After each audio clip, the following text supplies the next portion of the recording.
आज हम बात करते हैं आईबीपीएस क्लर्क मेंस के पेपर एनालिसिस के बारे में। पेपर हो चुका है और पेपर का जो लेवल था वो मॉडरेट टू टफ बोल सकते हैं। पेपर इजी नहीं था। तो चलिए देखते हैं कि ओवरऑल क्या गुड अटेम्प्ट हो सकता है, सेक्शनल वाइज के कितने अच्छे अटेम्प्ट हो सकते हैं। तो इन सारी चीज़ों पे आज हम डिस्कस करते हैं। तो सबसे पहले हम बात करें रीजनिंग सेक्शन की। तो रीजनिंग का जो सेक्शन आया हुआ था वो इजी नहीं था। मॉडरेट कुछ क्वेश्चंस थोड़े मॉडरेट लेवल के थे। बाकी पजल की बात करें तो पजल जो है वो टाइम टेकन था और टफ था पजल। चलिए देखते हैं कि पजल में क्या क्या था, किस टॉपिक से कितने क्वेश्चंस थे। तो पजल की बात करें तो पजल 2-2 मार्क्स के एक एक क्वेश्चंस थे, यानी एक क्वेश्चन 2 मार्क्स। ओवरऑल आपके 2 पजल ऐसे थे, यानी कि 10 मार्क्स के थे। पजल फर्स्ट जो था वो लीनियर बेस्ड था। लीनियर बेस्ड भी था ऐसा कि फ्लैट वाइज था। Linear based single facing north facing था और रो में जो है वो 13 फ्लैट थे। 13 फ्लैट में बात करें तो 4 फ्लैट ऐसे थे जो वेकेंट थे और 9 फ्लैट पे पर्सन थे। तो जो वेकेंट फ्लैट था वो एक दूसरे के एडजेसेंट नहीं हो सकता था, ये ऐसा उसमें डायरेक्शन था। ठीक है, अब हम दूसरे पजल की बात करें तो एक और पजल था और ये जो पजल था वो कोडिंग डिकोडिंग बेस्ड था। कुछ नया देखने को मिला है। कोडिंग डिकोडिंग में बात करें ऐसे कि आपका लेटर बेस्ड था।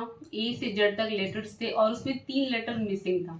3 लेटर मिसिंग में जो था वो आपका एम एन एंड ओ था। बाकी जो कॉन्सोनेंट थे वो कॉन्सोनेंट की नंबरिंग 1 से की गई थी। यानी कि बात करें तो बी का जो नंबरिंग था वो 1, देन सी का नंबरिंग 2, डी का 3, ई को स्किप किया गया, फिर एफ का 4, ऐसे करके कॉन्सोनेंट की नंबरिंग की गई थी।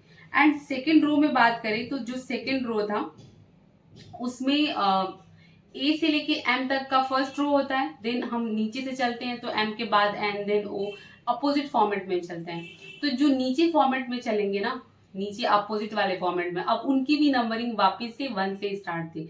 जैसे कि बात करें हम तो क्यू की नंबरिंग 1 थी, आर की नंबरिंग 2 थी, एस की नंबरिंग 3 थी और बाकी जो 3 लेटर्स मिसिंग था उन लेटर्स की जगह पे आपको सिंबल्स दिए गए थे। जैसे हम बात करें कि एन के लिए जो सिंबल्स था वो डॉलर दिया हुआ था एंड एम के लिए सिंबल हैशटैग दिया हुआ था और ओ के लिए जो सिंबल था वो आपका एट द रेट था। तो ऐसे करके एक नया फॉर्मेट देखने को मिला है। बाकी इसके भी यहाँ पे क्वेश्चंस आए हुए थे जैसे स्माइली हो गया और प्लीज, इनको कंडीशन के अकॉर्डिंग सॉल्व करना था। यानी कि 7 to 8 कंडीशन दिए हुए थे कि अगर वॉवेल्स 2 होते हैं तो ये कंडीशन फॉलो होगा, अगर लेटर्स ऑड होते हैं तो ये कंडीशन फॉलो होगा। यानी 7 to 8 कंडीशन था। कंडीशन को आपको पढ़ना था और उसके बिहाफ पे उसको अप्लाई करके और क्वेश्चंस का आंसर देना था। तो काफी अच्छा यूनिक था थोड़ा क्वेश्चन। और इसके बाद अगर हम बात करें तो सिलॉक्स का क्वेश्चन था। थोड़ा देखा जाए तो थोड़ा ट्रिकी था, काफी अच्छा था, कॉन्सेप्ट अच्छा था, टफ बोल सकते हैं उसको। लेकिन सिलॉक्स ऐसा टॉपिक है कि अगर आपका कॉन्सेप्ट अच्छा है, आपने कॉन्सेप्ट पे काम किया है, तो चाहे वो कितना भी ट्रिकी हो, कितना भी घुमा के क्वेश्चन आए, न्यू पैटर्न पे क्वेश्चन आए, आप उसको इजीली अटेम्प्ट कर पाएंगे। तो हमेशा कॉन्सेप्ट को अच्छा करना है। ठीक है, चलिए इनइक्वालिटी की बात करें तो इनइक्वालिटी जो है वो कोडेड फॉर्म में थी, यानी सिंगल नॉर्मल इनइक्वालिटी नहीं थी, कोडेड वाली इनइक्वालिटी थी। तो इनइक्वालिटी भी अच्छा था। अगर कॉन्सेप्ट अच्छा है तो आप उसको भी कर सकते हैं।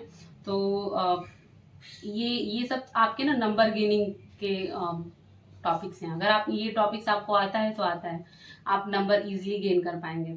बाकी तीसरा जो था वो एनालिटिकल रीजनिंग थी, जिसमें आपके इन्फरेंस बेस्ड क्वेश्चन थे और जो वीकेंड वाले क्वेश्चन होते हैं कि कौन सा स्टेटमेंट है जो आप इस कंक्लूजन है जो स्टेटमेंट को वीक करता है, कोर्स ऑफ एक्शंस के क्वेश्चंस थे।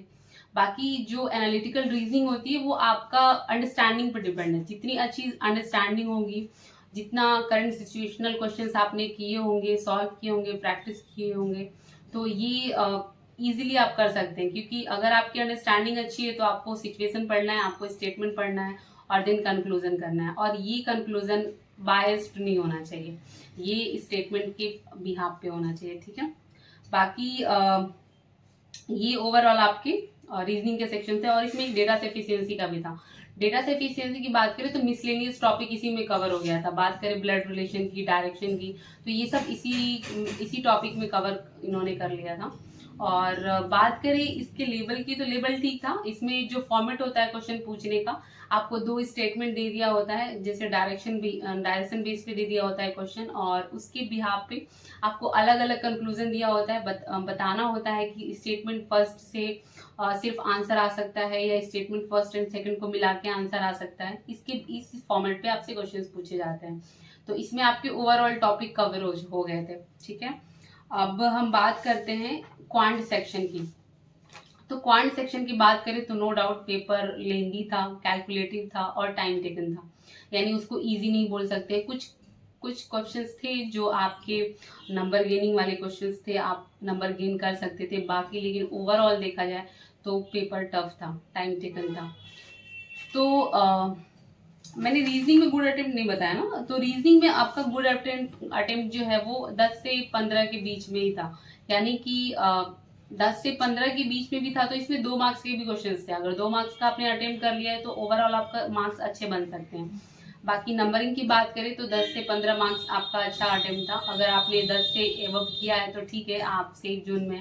एक्यूरेसी मेंटेन होना चाहिए, ऐसा नहीं कि हम कुछ भी करके आ गए हैं, ऐसे नहीं होना चाहिए। ठीक है, तो चलिए क्वांट की बात करते हैं। क्वांट में देखा जाए तो जैसा कि मैंने आपको बताया कि पेपर टफ था, इजी नहीं था। और डीआई के सिर्फ डीआई से 4 डीआई आई हुई थी, जिसमें पाई चार्ट और टेबुलर बेस्ड थी। एक केसलेट डीआई भी था। पाई चार्ट की बात करें तो इसमें जो है मॉडरेट कह सकते हैं, थोड़ा टाइम टेकन था बट अंडरस्टैंडिंग ठीक थी। मतलब अगर आप समझ सकते हैं तो आप उसको कर सकते थे, थोड़ा टाइम टेकन लेके। तो बाकी पाई चार्ट में जो क्वेश्चंस आया हुआ था वो गवर्नमेंट ऑफिस और प्राइवेट ऑफिस के बिहाफ पे था। ओवरऑल आपको टोटल नंबर दिया हुआ था गवर्नमेंट ऑफिस और प्राइवेट ऑफिस का, और इसके बिहाफ पे पाई चार्ट में आपको परसेंट वाइज डिस्ट्रीब्यूट किया गया था कि ए में इतना परसेंट है, यानी कि 20% है, बी में 10%, सी में 30%, बाकी जो रिमेनिंग डी है 40%, उसमें 40% है। इसके भी यहाँ पे एक टेबुलर फॉर्मेट दिया हुआ था, जिसमें आपको कंपनी ए, कंपनी बी, कंपनी सी, कंपनी डी में कितने गवर्नमेंट ऑफिसेज हैं, कितने प्राइवेट ऑफिसेज हैं, इसका डेटा कुछ दिया हुआ था। और डेटा भी कुछ कुछ मिसिंग था, तो कुछ दिया हुआ था, कुछ मिसिंग था, यानी कि जो दिए हुए थे उनके अकॉर्डिंग आपको मिसिंग वाला फाइंड आउट करना था। और ओवरऑल पूरे पाई चार्ट के अकॉर्डिंग और टेबुलर फॉर्मेट के अकॉर्डिंग आपको क्वेश्चन सॉल्व करने थे। बाकी दूसरा जो टेबुलर फॉर्मेट में डीआई था, और केसलेट डीआई जो थी वो एक्स वाई जेड के फॉर्मेट में थी, थोड़ा टाइम टेकन थी, थोड़ा क्या लेंदी बोल सकते हैं, और काफ़ी कैलकुलेटिव थी। बच्चे मोस्टली स्किप करके आए हैं इसको। तीसरा जो अरिथमेटिक था वो ठीक था, लेवल अच्छा था। अगर आपकी कॉन्सेप्ट, वही वापस से रिपीट करते कि कॉन्सेप्चुअल था, कॉन्सेप्ट अच्छे थे तो आप उसको भी कर सकते थे। और सिंप्लीफिकेशन 5 जो कि अप्रोक्सीमेशन फॉर्मेट में था। बाकी वही आपका डेटा सफिशिएंसी था, जो बाकी मिसलेनियस के टॉपिक थे वो आपको डेटा सफिशिएंसी में कवर हो गए थे। तीसरे इसमें जो ओवरऑल अटेम्प्ट की बात करें तो मैथ्स में भी ओवरऑल अटेम्प्ट जो था वो 15 से 20 मार्क्स का था, यानी कि अगर 15 से 20 क्वेश्चंस आप अटेम्प्ट कर रहे हैं तो आप अच्छे हैं, मतलब अच्छे जोन में हैं, और पूरा पूरा चांस है सिलेक्शन ले सकते हैं। अटेम्प्ट कम होना भी ऐसा नहीं है कि अटेम्प्ट कम है तो वो गुड अटेम्प्ट में नहीं आएगा, बट यही है कि ओवरऑल सिलेक्शन में थोड़ी प्रॉब्लम्स हो जाती है, क्योंकि आपको पता है कि जितना अच्छा कट ऑफ से आपके हाई मार्क्स होंगे, सिलेक्शन उतना ही इजीली हो पाता है। क्योंकि पास करना, कट ऑफ निकालना ये बहुत बड़ी बात नहीं होती है, सिलेक्शन लेना ये बड़ी बात होती है। ठीक है, तो चलिए देखते हैं अब करंट अफेयर्स की बात कर लेते हैं।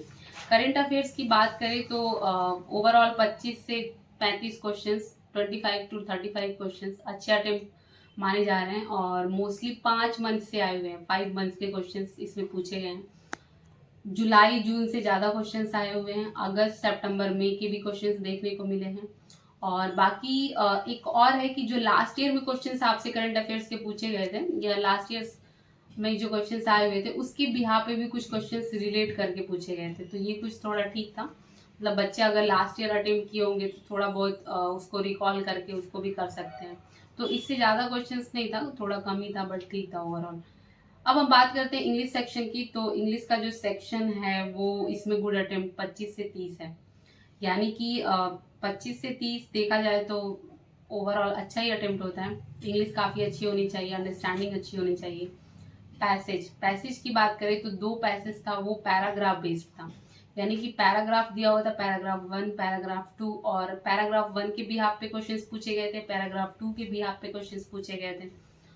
सेकंड जो टॉपिक था वो सेंटेंस एरर का था, यानी कि आपको सेंटेंस वाइज दिए हुए थे, ऑप्शन 1 में सेंटेंस, सेकंड में, और आपको फाइंड करना था कि एरर किस सेंटेंस में। तो ठीक है, ये थोड़ा सा लेंदी देखने को मिला है। 5 क्वेश्चन सिर्फ इसी से थे।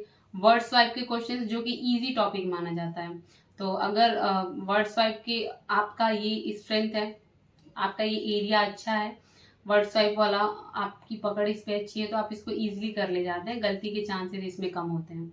इसके 5 क्वेश्चंस थे, और बाकी जो था वो फिलर बेस्ड था। फिलर बेस्ड में भी आपका ना वर्ड रिप्लेसमेंट का था, आपको वर्ड्स दिए हुए थे और बताना था कि इस वर्ड्स को रिप्लेस करके हम कौन सा सुटेबल वर्ड्स वहाँ पे रख सकते हैं। और अगला जो टॉपिक था वो सेंटेंस रीअरेंजमेंट का था, यानी कि सेंटेंस आपको दिए हुए थे और आपको वही अरेंज करना था कि फर्स्ट नंबर पे कौन होगा, देन सेकंड पे, देन थर्ड पे, और ऐसे करके रीअरेंजमेंट करना था। बाकी इसके एक नया टॉपिक ये देखने को मिला है कि पैसेज दिया हुआ था और पैसेज को पढ़ के आपको टोन, कौन सा टोन मैच नहीं कर रहा है वो आपको बताना है, मैच कर रहा है वो नहीं, जो मैच नहीं कर रहा है वो बताना था। यानी कि एक पैसेज दिया हुआ है, ऑप्शन में आपको 5 ऑप्शंस दिए हुए हैं, 4 ऑप्शंस ऐसे होंगे जो टोन मैच कर रहे होंगे उस पैसेज से बट एक जो ऐसा ऑप्शन होगा जो जिसका टोन जो है वो उस पैसेज से मैच नहीं कर रहा होगा, तो उसी आंसर को फाइंड आउट करना था उसमें। तो ऐसे इसके जो क्वेश्चंस थे वो 4 मार्क्स के थे, और ये थोड़ा टफ था, लिटिल बिट टफ था। बाकी एक और देखने को मिला है न्यू पैटर्न, वो है ऐसा कि कन्वर्सेशनल बेस्ड था, यानी कि 2 पर्सन के बीच में डिस्कशन चल रहा है, और डिस्कशन के बीच में ना आपको फिलर्स दे दिया हुआ था, और आपको बताना था कि इस डिस्कशन के अकॉर्डिंग ये फीलिंग्स हम यहाँ पे क्या वर्ड्स फील कर सकते हैं, तो कुछ इस टाइप के पैटर्न थे। बाकी एंटोनिम्स के क्वेश्चंस थे, कुछ आपको वर्ड्स दिया हुआ था और उसके एंटोनिम्स बताने थे, और ये आपके ओवरऑल क्वेश्चंस थे। तो ओवरऑल हम रिव्यू की बात करें तो ओवरऑल जो अटेम्प्ट था वो 90 से 100 के बीच में था, यानी कि जिन बच्चों की तैयारी काफ़ी अच्छी थी वो 90 से 100 के बीच में अटेम्प्ट करके आए हैं, तो ये अपने आप में ही अच्छा अटेम्प्ट है, समझिए। बाकी नेक्स्ट वीडियो में और हम सारा डिस्कस करेंगे और सारी बातें करेंगे। Thank you.